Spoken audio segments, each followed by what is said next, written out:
Welcome to Politics Done Right. I am your host, Egberto Williams. This is the progressive program that will take the mystery out of politics. This is the program that will encourage you to make sure government becomes we the people. Whether you are liberal, conservative, or otherwise, you get to air your point of view. Remember, you can also send me a tweet to EGBERTOWILLIES. That is, at Egberto Williams. Let us engage. It is politics done right. 1, 2, 3. Well, folks, welcome to one more edition of Politics Done Right. And guess what I'm doing? I have the wrong microphone on and I'm hearing myself with a delay. Can you believe that, folks? I am going crazy, but we are going to have a great show for you today. We have a whole bunch of people in the studio. We have El Señor. Whoa. Sorry about that, guys. Can you hear me still? We're still okay. We're still okay. We just kind of have things going a little bit crazy. You know, with all the things that are happening in the country today, guess what? I am also frazzled. I am frazzled for once in my life. But anyhow, we're going to have a good show. Hello. Okay, Joel, how are you doing, Joel? Great. Great. Joel, are you going to be kind of doing that little talk back with me today? Yes, sir. All right, we are going to have a great show, and it's great seeing my friend in here, too. I haven't seen her in a long time, but it's great seeing her. Hey, folks, look, we're going to have a great show today. Title of the show today is I Don't Know Yet. No, the title isn't I Don't Know Yet. The title of the show is Deconstructing the El Paso shooter, Crusius Manifesto. Now, a lot of people are going to say, why are you even touching that? Why are you even calling that a manifesto? And all the works. I'm going to tell you something, people. One of the reasons that we are in this stick that we're in right now is that we have not talked about all these things head on. We have not been truthful about a whole lot of this stuff head on. So I'm going to get right into the show and remind you, first of all, that this is a call-in show, 713-526-5738. Again, that number is 713-526-5738. Again, the title, Deconstructing the El Paso shooter Crusius Manifesto. In the El Paso shooter Crusius should not be hidden, but explored and rebutted. Not confronting these fallacies head on exacerbates the ignorance. The mainstream media is running from the El Paso shooter's Crusius Manifesto. They don't even want to call it a manifesto. They are so concerned about semantics and the mundane. The darn thing is a manifesto. It does not have to be accurate or follow some tenets of the media intelligentsia. The problem is that the issues discussed in the manifesto have been known as the fallacies that have been given credence. And who've given them credence? They've been given credence to the by the mainstream media with the absence of acknowledging that they've been there. You know, if you leave fallacies out there, it becomes the realities of many people. And that is what we've had. Because they are never refuted, they adapt a life of their own. So, folks, let's stop. Let us stop completely going ahead and thinking somehow these things can be the way they are. Later on, we're going to listen to Dr. Glaude in a passionate soliloquy pointing out that Trump is not the genesis of the nation's racist problems. And I'm glad that he came out and he said that Trump is not the genesis of the racist problem. He is the manifestation, is the instantiation of who we are. And I love that he said that. Now, Glaude said a few things that I may have a little bit of disagreement with, and we're going to touch that right after we play him. But beforehand, I want to remind all our people that we are a bastion of information, intelligent voices, and programs. As a political activist myself, my favorites are Think Wing Radio with Mike Honig on Mondays at 3 p.m. And then, of course, we have Open Journal with Dwayne Bradley and crew on Mondays at 6 p.m. And then we have Jazz Latino Latin Jazz with... Juan Flores on Tuesdays at 12 noon. And then right after this show, we have the one and only Jenner Asian Radio, a weekly radio program featuring an eclectic mix of Asian underground, Bhangra, Bollywood, funk, Hindu, high, Rai, where ancient sounds meet future beats. And what's that again, Joel? And that's with Naboo and crew, Tuesdays from 4 to 6. And p.m. Naboo is right here getting ready. I mean, he already has some of his stuff all loaded and ready to go. But you know what? Check out our full schedule at kpft.org, where you can find programming from music to politics, to the eclectic, to medicine, to everything. KPFT is a listener-supported public community radio station. So please, please, please, please, please, if you believe that we are supposed to be here, if you believe that we need to be here, if you believe that we must be here to provide that info that you cannot get because you're getting corporate media right now. You can't get that sort of info other than from a place that is dependent on not but us. Please remember kpft.org. And make sure we remain a viable community radio station that provides news, programming, and information not influenced by whom again? Corporatocracy. Corporatocracy. Anyhow, folks, without further ado, I want to ask Joel to play that soliloquy by Dr. Glaude. And what I want to do is I want to go in to talk about that a little bit after, and then we'll go into the program as far as the manifesto is concerned. The questions have all been answered. What now? It's a very difficult question, Nicole. I mean, you know, America's not unique in its sins as a country. We're not unique in our evils, to be honest with you. I think where we may be singular is our refusal to acknowledge them and the legends and myths we tell about our inherent, goodness to hide and cover and conceal so that we can maintain a kind of willful ignorance that protects our innocence. See, the thing is that when the Tea Party was happening, we were saying, pundits, oh, it's just about economic populism. It's not about race. When people knew, social scientists were already writing that what was driving the Tea Party were anxieties about demographic shifts, that the country was changing, that they were seeing these racially ambiguous babies on Cheerios commercials, that the country wasn't quite feeling like it was a white nation anymore. And people were screaming from the top of their lungs, yo, this is not just simply economic populism. This is the ugly underbelly of the country. See, the thing is this, and I'll say this and I'll take the hit on it. There are communities that have had to bear the brunt of America white Americans confronting the danger of their innocence. And it happens every generation. So somehow we have to kind of, oh my God, is this who we are? And just again, here's another generation of babies. Think about it, that 2-year-old had his bones broken by two parents trying to shield him from being killed. A woman who has been married to this man for as long as I've been on the planet almost, lost her husband. For what? And so what we know is that the country has been playing politics for a long time on this hatred. We know this. So it's easy for us to place it all on Donald Trump's shoulders.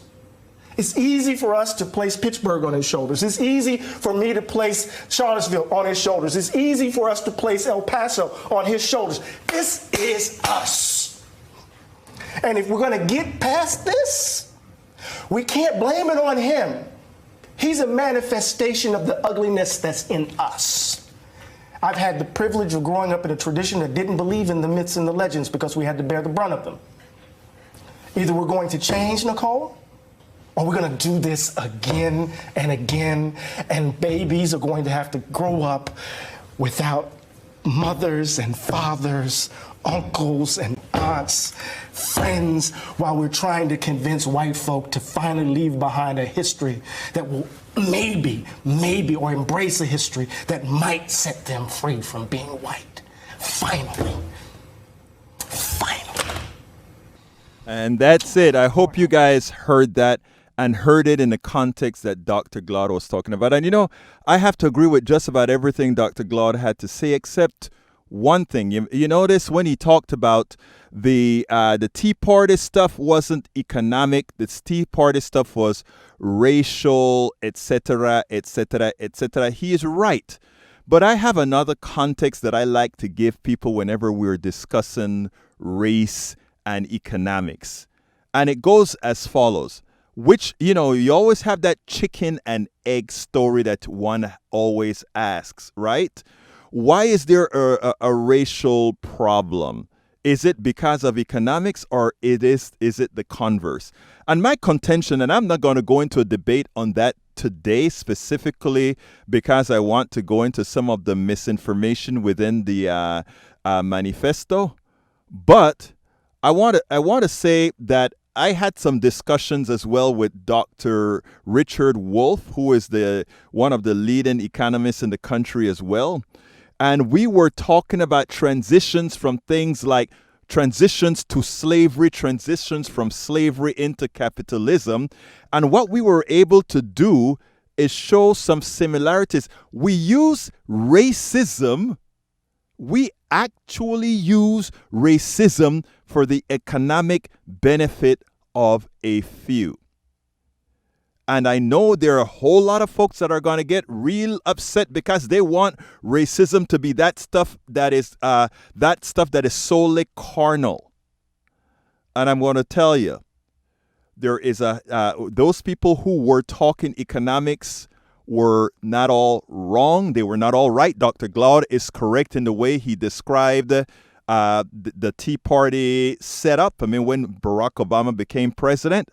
But there is an economic factor that, absent the economic stalemate that we've been in for the last 30 years, a lot of what would have mitigated racism could have been handled without the big, humongous racial problems that we've had in the country since then. But what I want to do is go ahead without further ado and say, do you know what time it is? It's time for the weekly blog post. Okay.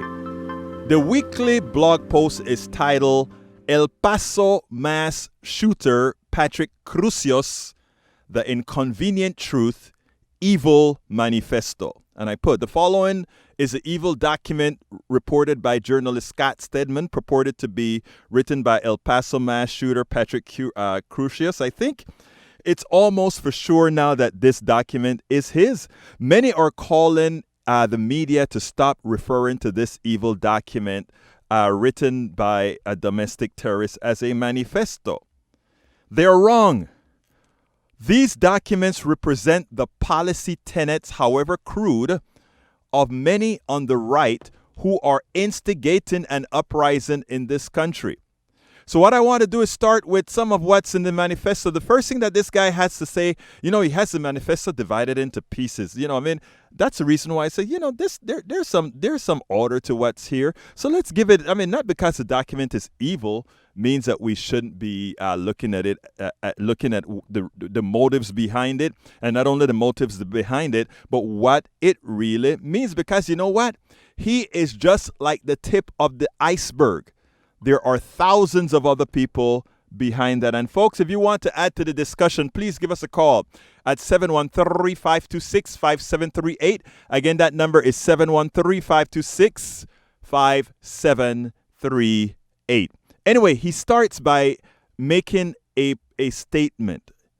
This attack is a response to the Hispanic invasion of Texas. The first thing I want to tell him is the term Hispanic was the wrong word. I think he meant Latino. You know what I mean? There's a difference between Hispanic and Latino. But, we don't really need to go into the exactitude of that. But anyhow, one of the things that I try to make clear to most people that are living in Texas, New Mexico, California, and all that sort of stuff is that these borders were artificial. So, today, this morning before I came to KPFT, I went to the UU Church in the Woodlands, and what they became was a sanctuary church in the Woodlands. The United Unitarian, I don't remember the name of the church, and I don't have it right here with me right now, and I should, because I want to make that announcement actually. So what I want to tell you is, as it turns out, this church decided that it was going to become a sanctuary church. And it has become the sanctuary church. We had the news media there. I was there representing KPFT, of course.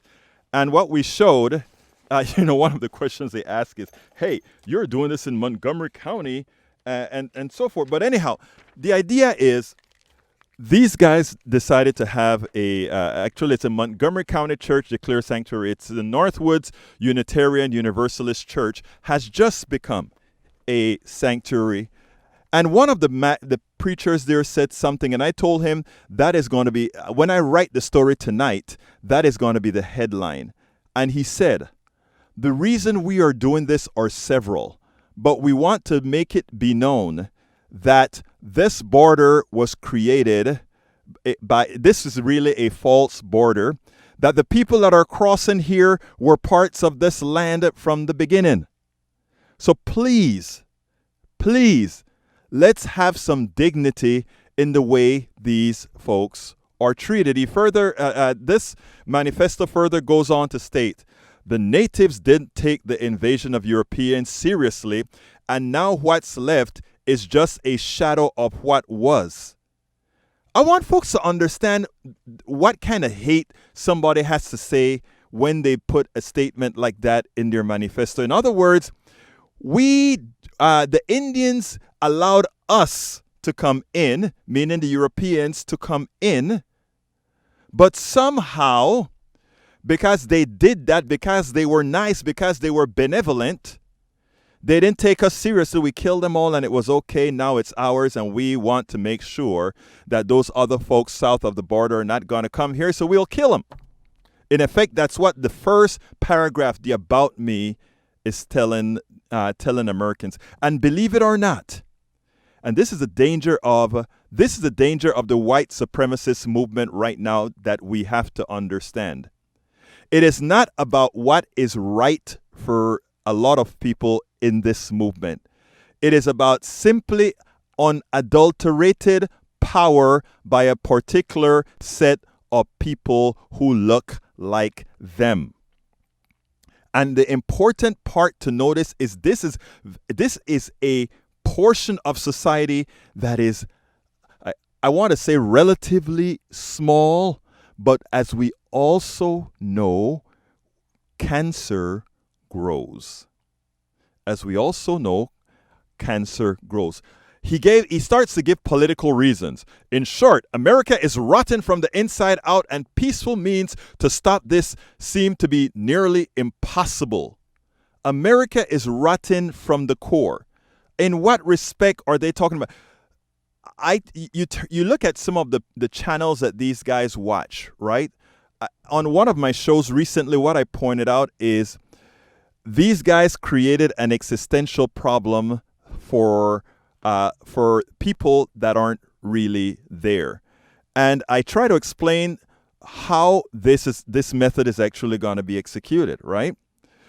As you all know, South Africa became an independent, well, South Africa has been an independent country. It was I don't remember the ratio, but it was, I guess, a 10-to-1 or 6-to-1 ratio of black people to white people, but the white minority ruled and the black majority didn't have citizenship rights or anything like that.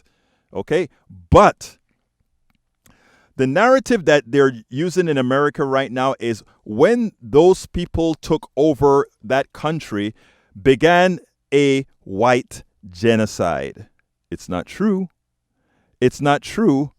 But it is the narrative that people like Crusius wants to make as a justification for attacking those immigrants that are coming over here. It is important that we understand the pathology that these people are using. They're watching stations and they're hearing news programs that are trying to equate what's occurring in America with something in a foreign land that we are too ignorant to know about, and they lie about what's occurring to scare people here for their ulterior motives. It is something that we have to understand. They then go on to state the following.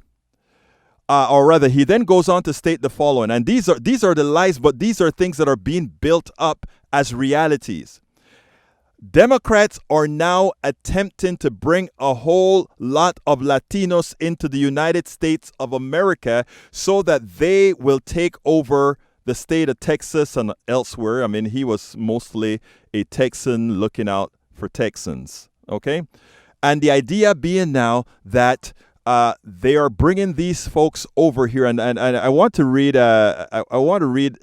the unadulterated ridiculousness of his statement. Due to the death of the baby boomers, the increasingly anti-immigrant rhetoric of the right and ever-increasing Hispanic population, America will soon become a one-party state. So now he's now equating what's occurring in the parties with this particular with Hispanic or Latino. I'm making the same mistake he is with the Latino migration that is occurring into the country. It's completely wrong. But what I want to do is I'm going to break for a while, take a couple of calls, and then jump back in. Gary, come on in. Gary? I'm Scott. Oh, Scott. Come on in, Scott. Yes, I had a history teacher in college. Yes. Who observed that poor whites included some of the biggest supporters of slavery and Jim Crow. And no doubt it was a matter of status. They might not have had the money to own slaves, but it made them feel they were part of the system. And this has gone on for centuries, still living today. Mm-hmm. Yes. There's always political leaders who are ready to exploit racism or related attitudes. Mm-hmm. Yeah. And you know, I had a great-great-grandfather in Kentucky, and he fought for the Confederacy. That's a border state that did not concede. For some reason, he was attracted to the South. But I also had a great-grandfather in Arkansas who was a Unionist. I had ancestors on both sides of the Civil War. I had some ancestors in Rhode Island, and they were not the right generation for the Civil War. Okay, well, anything else you want to add, my friend Scott? I mean, you know what? It's interesting because a lot of people did have folks that fought both sides of the Civil War, and so that is something that we've seen for a long time. Now, let me ask you a question though. I trust that I imagine you're a white person. Yes. As a white person, how do you feel as far as what occurred with Patrick Crusius? Oh. Okay, I'm not sure who he is. He's the killer of the El Paso. He's the one who killed the 22 people in El Paso. Okay. Well, I'm sure he feels he's getting some status and feels he's defending the foundation of civilization. Do you know of any person who actually believes the tenets that he believes? I don't know. They're not the sort of people that I really care to know. Okay. I don't seek them out. Good answer, my friend. Good answer. Okay, thank you for calling, Scott, okay? Thank you. Have a good one. Okay, let's see. Let's go to Gary. Come on in, Gary. Egberto, how have you been? I've been fine. Gary, I haven't heard from you in a long time. How you been? Well, you haven't upset me lately, so I just had nothing to say. No, listen, I've been fine. I'm calling to share my standard response, and maybe people out there can use this. When I talk to people here and they talk about Hold 1 second, Gary. Seems like we have a minor problem here. There we go. Go ahead. You know those things that beavers make? Yeah, the dams? Yes, is that word permissible on the airwaves? DAM, right? That's not a problem. Oh, DAMN. Yeah. Okay, here we go.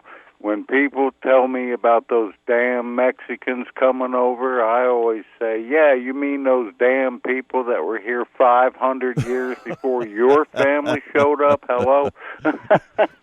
Hold on a second, Gary. Folks, we have more call. We have a lot of available lines, 713-526-5738, 713-526-5738. You get my point, right? Yes, I mean, it is amazing, and I'm going to go further. Never mind the Cherokee, the Comanche, the Apache, and, the Sioux, and, those people, are they people? I don't know, but, it's ridiculous how racist you can be in the 21st century.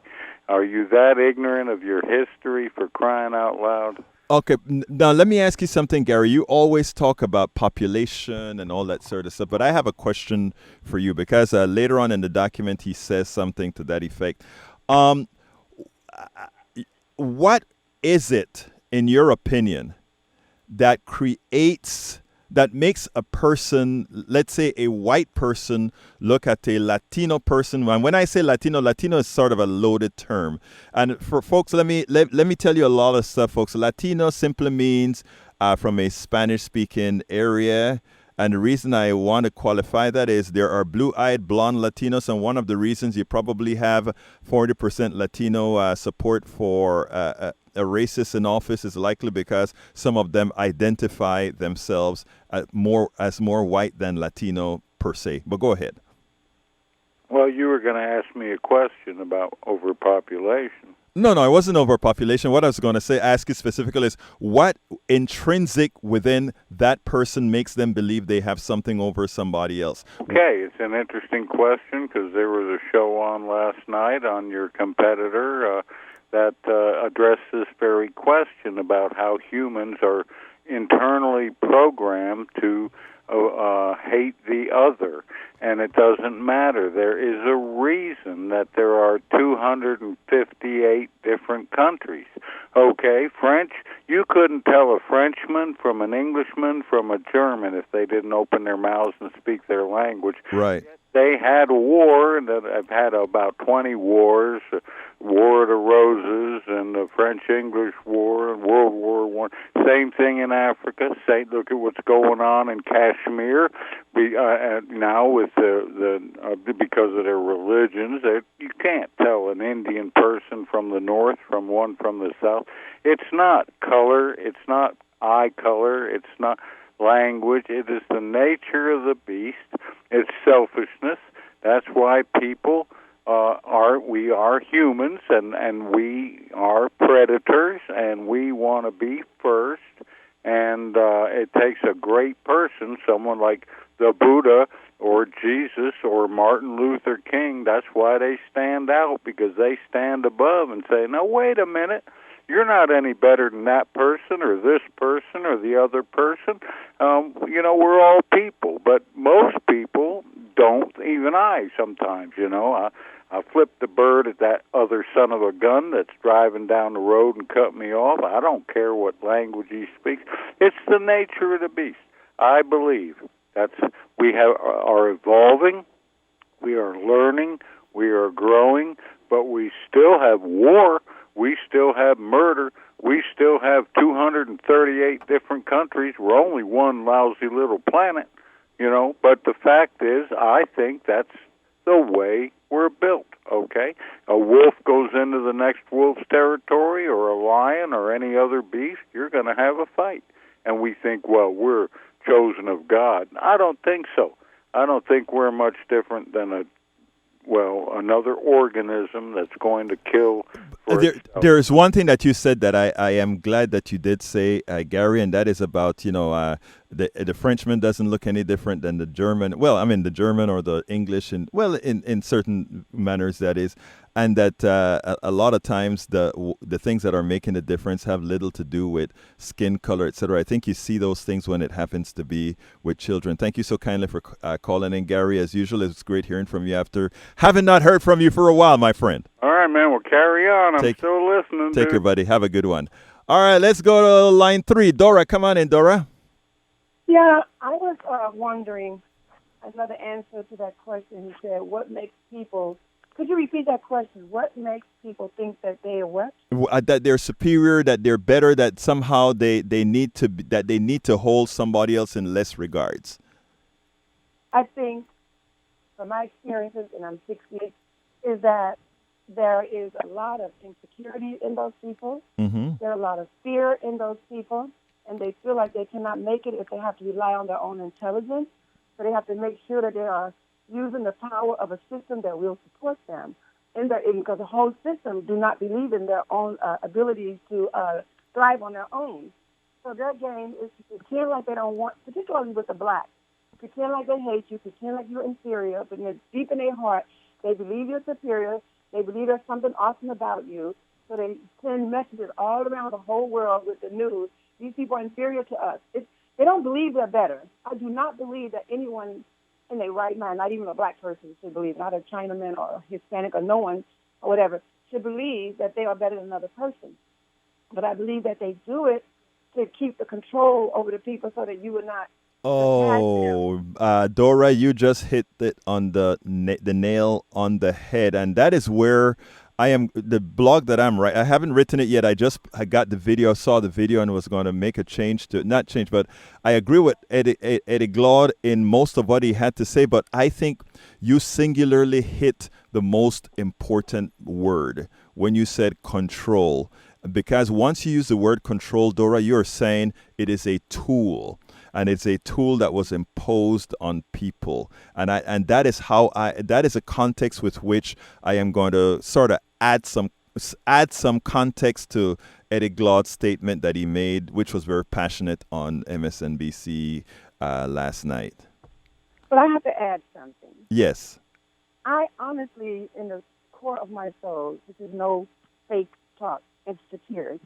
I feel sorry for them. I never feel sorry for them. I feel sorry for the instant pain inflicted on the blacks, just like rabid savages are. I know my relatives, a lot of us have been harmed in hospitals and it's everywhere. Everybody is against us. You know, but I'm not sad about it. I look at it like, okay, but this is what I was trying to say.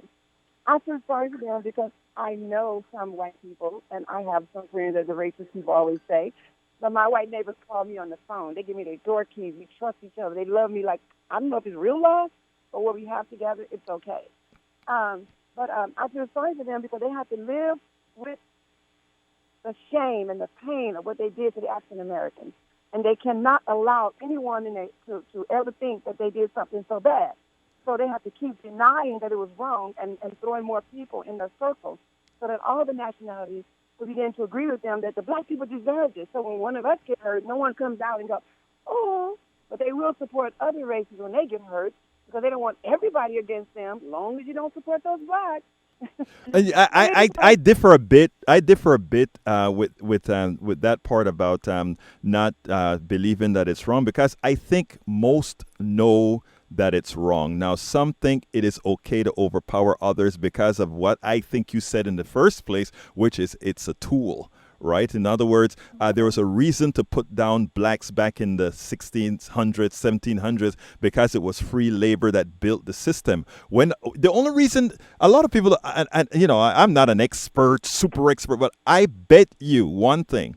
If slavery was still needed, if there wasn't the cotton gin, if there weren't a lot of automation, if you will, slavery would still be in existence. And then I have a question. Yes, ma'am. How come all the black people I know, and I'm in my 60s, none of them could do that to you? None of them could do that to a white person. It is something in my soul will not let me do it. Do what? Slave a race and beat them and just do those. Well, first of all, you know, most white people were not slave owners.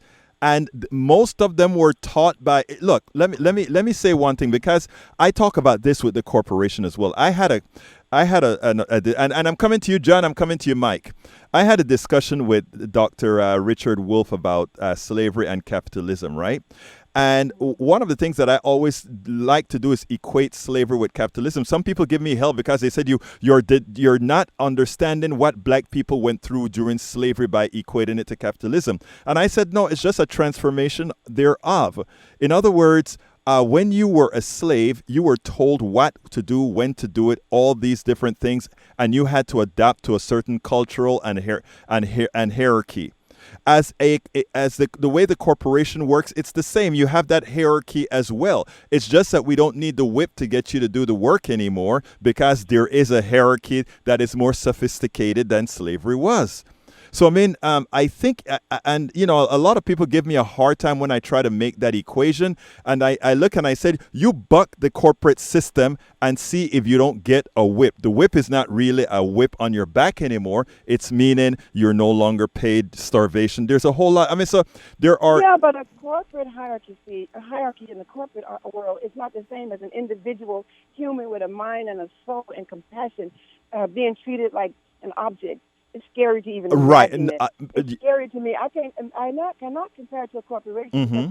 A corporation is not a people signal out. That could be That could be 50 nationalities in that corporation. Right. And it's a whole different thing. You remember what Gary said? You remember what Gary said, and that he said when he talked about the differences between a German can't tell the difference between an Italian, but somehow they get into wars because it's the other. So you're right when you say about we're talking of different nationalities and all of that. While with black slavery, it was black people. Until today, they'll signal out. But I'm not, be honest with you, I believe that there is a God. Because of that, I can handle it. And most black people can handle it. But I just feel pity the things that are allowed to happen to black men in the hospitals and the prison. They put them all on drugs, put them on homeless street. They say, oh, they're just lazy. But it's a systematic thing. I'm not trying to tell them to use it as an excuse. People use everything against the black people from having compassion for them. Right. Oh, they're lazy, so you want pity. Well, we know that's not true, right? We know that is systemic, and it's not only systemic, but there's a reason for it, because it plays a role even right now in our society economically. There's an economic reason for doing all of this. But Dora, I have to run and take other calls. But I really appreciate your input. Say that again. This is the first time I was passing through and I overheard you. I said, maybe tell them why I think they did that. Anyway, love to all. It will get better. Thank you so kindly for calling in, Dora. You have a wonderful day. Take care now. Bye-bye. All right, let's go to John. Come on in, John. Hey, Berta, how you doing, bud? Talk to me, brother. Hey, just want to let you know, I know you came to the country in 1970s. So did I. I came from Asia. 79, yes, sir. And I was around the German community, the Polish, the Italian, the Sicilian, different kind of community, right? Mm-hmm. And while I was getting treated bad, of course, being a foreign person, I noticed a lot of these people, older people that grew up in the turn of the century, you could say, that was born probably late 1800s and the 1900s, the old people were very kind to me. Right.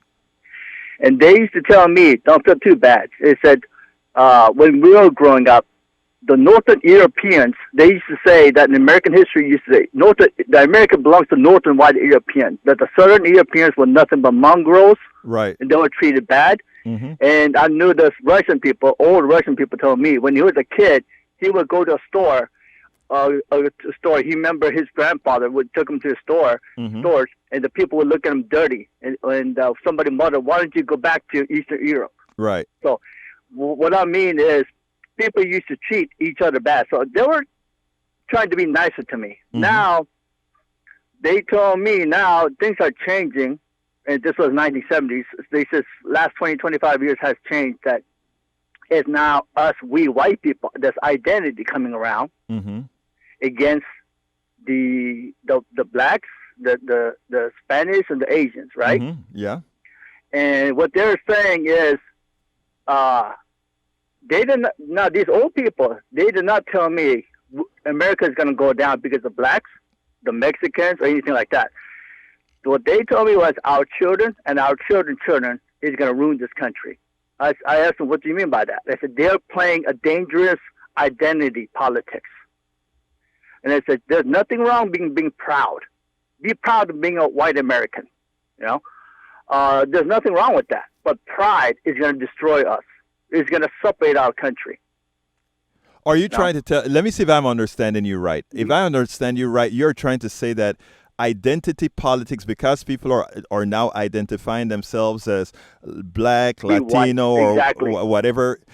I don't buy that. I really don't buy that. I think that if you take a look at even the manifesto that I was deconstructing here, but I'm getting many calls, so I'll do it as we kind of speak out.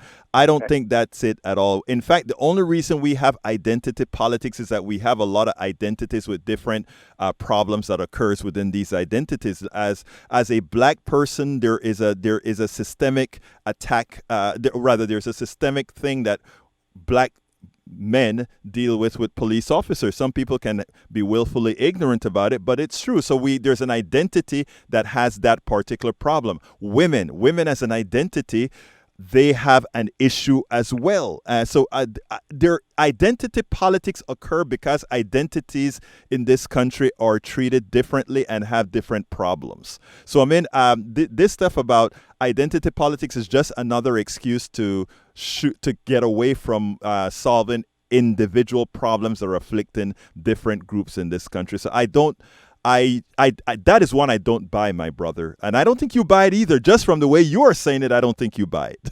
Well, then let me explain one thing, too. Yes. I lived in Miami, right? Yes. When the Cubans came in, all them Sicilians, Greeks, and Italians were treating really horrible to them. Right.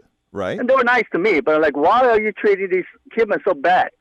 And they told me, well, you know what? They call them Latins. And of course, a lot of people, South America calls them Latins. They said, we're Latins. Those are Spanish. They said, those blah people, they're so ashamed of being Spanish, they cannot call themselves Spanish. They're Latins. They're Spanish. We're Latins. Right. When the Cubans came in, and then when I got along with the Cubans, then the Mexicans came in, then they started treating the Mexicans bad. Like, why are you treating these Mexicans bad? And they're like, well, we become doctors and lawyers. These Mexicans are low educated. They throw a shovel to their kids.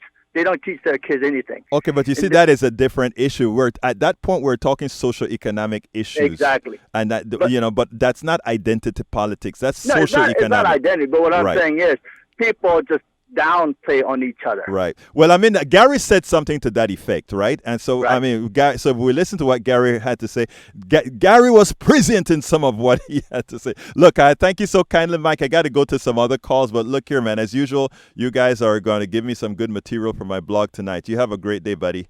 All right, you take care, brother. All right, bye-bye. All right, let's go ahead and go to Mike, line 4. Come on in, Mike. Oh, hey, how you guys doing? I'm doing fine, sir. Talk to me. Hey, I agree with the previous caller before the last one. The woman? No, the man. The one before the. Okay, just tell me what you agree with. Yeah, tell me what you agree with. Well, I agree with her too. But what the man said was that's the way they're built. It's in their DNA. Okay. That's the way who is built. Wait, hold on. That is the way who is built. He's talking about white people. So I presume. Okay, well, anyway, I don't think that's what he said, but go ahead and make your point. Point was that researchers did some DNA testing a couple of years ago. It was on the news. It was all over the news. A lot of people might have missed it, but they found that people of European descent are 8% Neanderthal.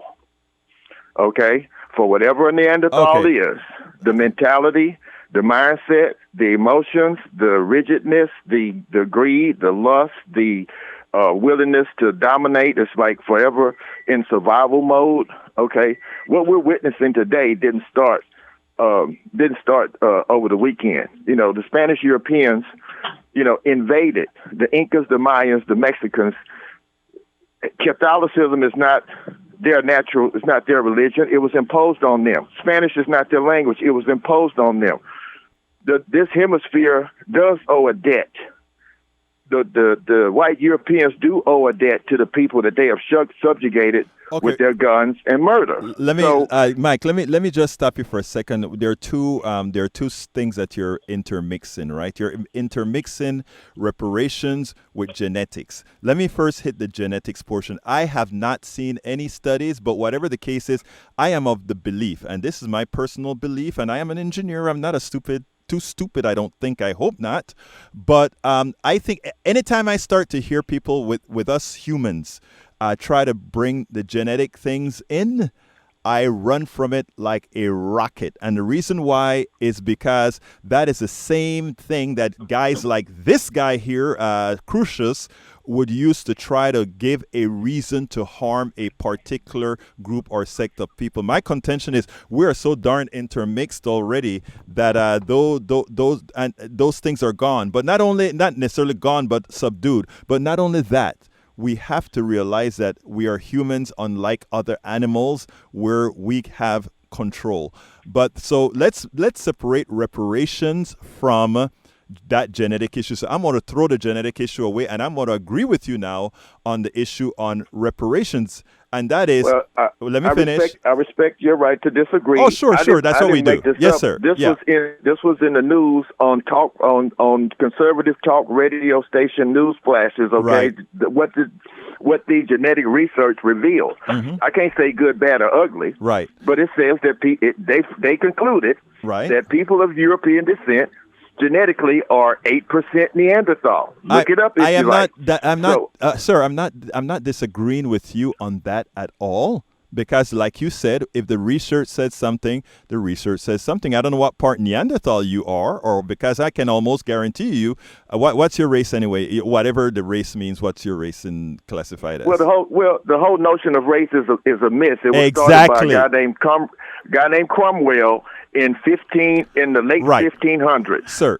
Okay, started the notion of race. So the whole notion of race is a myth. It's a lie. I agree. Now, there are different descents which have genetic foundations. Right. Okay, that's fine. But, overall, we're all only human. Glory and greed is universal. I understand that. Okay. This guy in Dayton, he drank the Kool-Aid, man. Bill O'Reilly to Rush Limbaugh to Donald Trump. This thing is just slowly coming to a head, okay? The right demonizes the left demonizes the right. People in the middle, the regular people that don't have so much at stake in it other than to vote, okay? People are confused, and people who may be borderline personality, right? Okay, they are prone to act out. The president is the father of the country, black, white, father, mother, whoever it is. So, it's just like if you and your brother are fighting, then your dad has to come in and reason with both of you and make you hug it out. So this man needs to bring reason and rationality. He's being entertained. This is entertainment for Trump. Kind of wrap it up for me, my friend.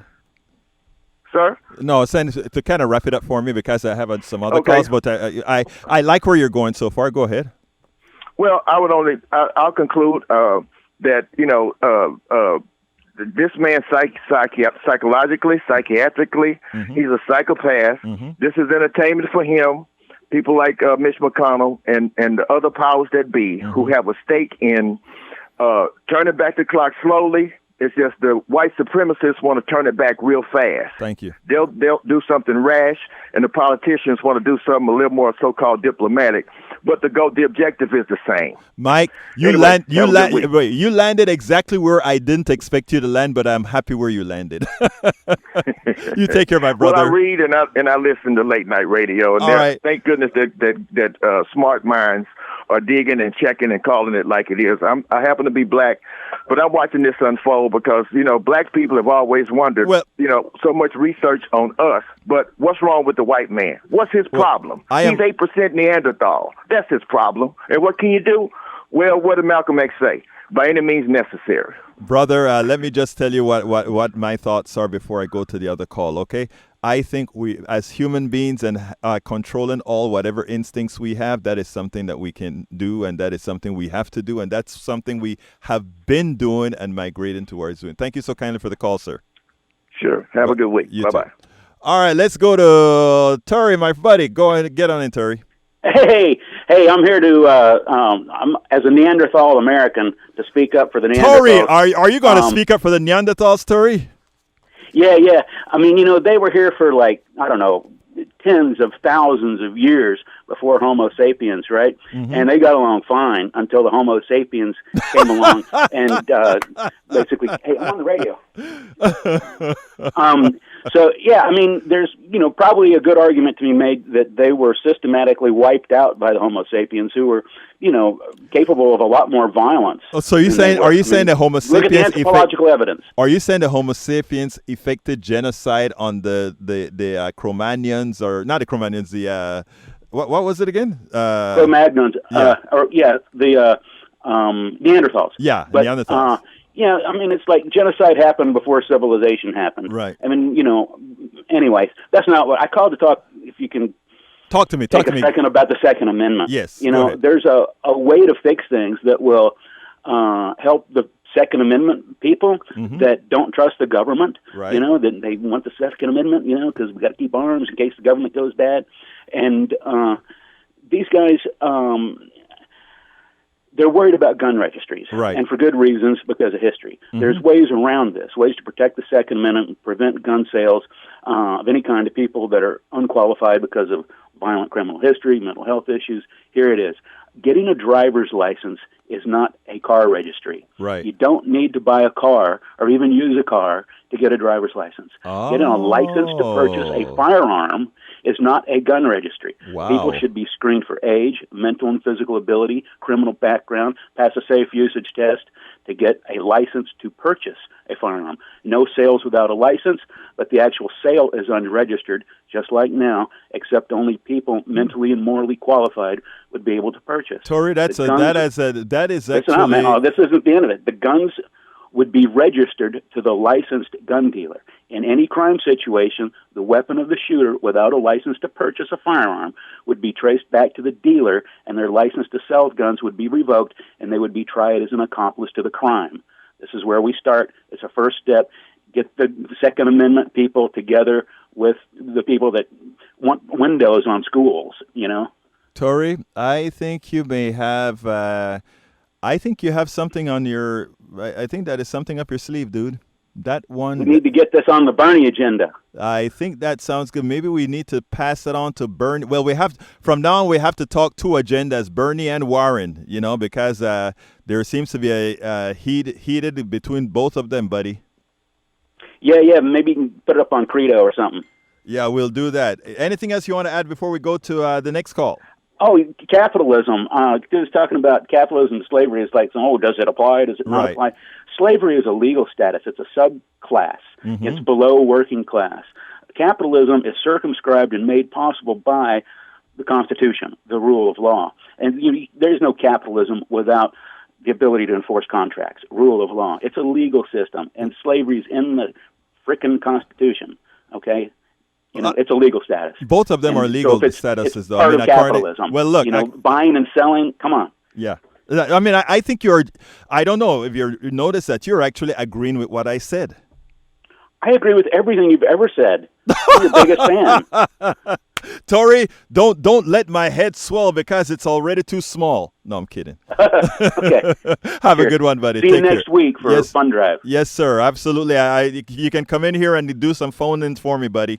You bet. All right. Take care, brother. Bye-bye. See you then. All right. Okay, let's go to Senor M.O.D. Talk to me. Hello. You're here, M.O.D.? I'm there? Okay, cool. My wife gave me this article. It's a book. It's a doctor from her country. She's a Trinidadian. And she's what? Trinidadian. Caribbean. I think you mean Trinidadian. Yeah, not Tobago, but Trinidadian. Okay. Yeah. Don't let her know I said that. But anyway, she showed, and this guy chronicles when the slave trade started, Egberto, started a long time ago. Right. And over 90% of the slave trade until the end of the 1800s went through this little area called Barbados. Right. It's in the Antilles, yes. And so before there was a central banking family that everyone talks about, the current establishment, there were these guys from Portugal and Dutch, and they were bankers. And they ran until the end of slavery, over half a millennia, over like almost about 500 years, the complete continent of the Americas went through Barbados. Mm-hmm. Well, I didn't know about that. They didn't come to the States. Go ahead. So this doctor, he's a brother. He's also an Orthodox rabbi, and he's African, I think, and he basically writes that the longevity of the slaves in that central area, from Haiti on up a little bit, didn't last to the 30s. They died within the 20s. There was no birth, but 90% of the slave trade until it ended came through these bankers. These are Dutch, right? And I'll say what. Make your point real quick because I gotta. But they were before. Make your point real quick, Maud, because I have to do a quick close. I love you that you give me 1 minute, and I call at the very end every time when I wait a half hour. But let me just say this then. Yes, sir. The longevity of the slave, the longest was, believe it or not, from the less than 5% of the slave owners in America were the Anglo-Saxons. The rest were Hungarian, French, Jewish, African, all other types in the Bible Belt, Louisiana Purchase. Anyway, his report shows that the ones that had children were the ones that were owned by the Anglos, which were over 50%, which is sad. You know, they only had an infant, what I call mortality of 50%. But still, that was the highest out of the whole continent. So when we talk about blaming Whitey for everything, Roberto, and we see the racial tension being turned right now, the Oregon's really good right now, they got going on. Just think, who managed this trade until the very end? Oh, one more thing. When they had auctions, every time they had auctions, when it was a holiday for those bankers, that religion they're in, they didn't have auctions. It was an honored holiday. Emodi, I think what you're trying to say in all those hold on. I think what you're trying to say in all those words is, why are you people blaming white folks for the slave trade? It was black people who sold the slaves. Is that what you're trying to say? You know who Dutch bankers were before the central banking family? Who they were? They're Portuguese. Okay, yeah, I know about Portugal. But so they were Hebrew. They weren't black. Okay, let's. And they owned the whole maritime chain. I tell you what, MOD. Thank you. Thank you. We don't like hearing history, do we? It's not that, MOD. It is. You have a great one, my friend. Yeah. Take care. All right. Take care, buddy. Okay, that's the last call. So let me finish. I wanted to go into a little bit more of the manifesto, but again, this is a call-in show, and what I wanted, especially in a day like this, is to have people's opinions, etc. So I have about 30 seconds to read one part of this stuff that should run your blood cold. My ideology has not changed for several years. My opinions on automation, immigration, and arrests predate Trump and his campaign. So at the end of his document, he tried to exonerate Donald Trump, but somehow throughout the documents, he uses all of the tropes that Donald Trump uses throughout the entire, throughout his entire, not only campaign before the election, meaning pre-election, but the types of tropes that he uses directly through the presidency right now. I have 15 seconds to tell you, thank you so kindly for being a part of Politics Done Right. My name is Egberto Willies, and you know what I'm going to tell you right now? We are... What? Out!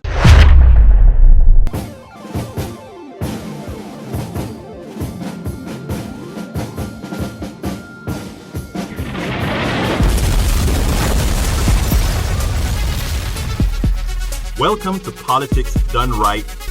I am your host, Egberto Willies. This is the progressive program that will take the mystery out of politics. This is the program that will encourage you to make sure government becomes we the people. Whether you are liberal, conservative, or otherwise, you get to air your point of view. Remember, you can also send me a tweet to EGBERTOWILLIES.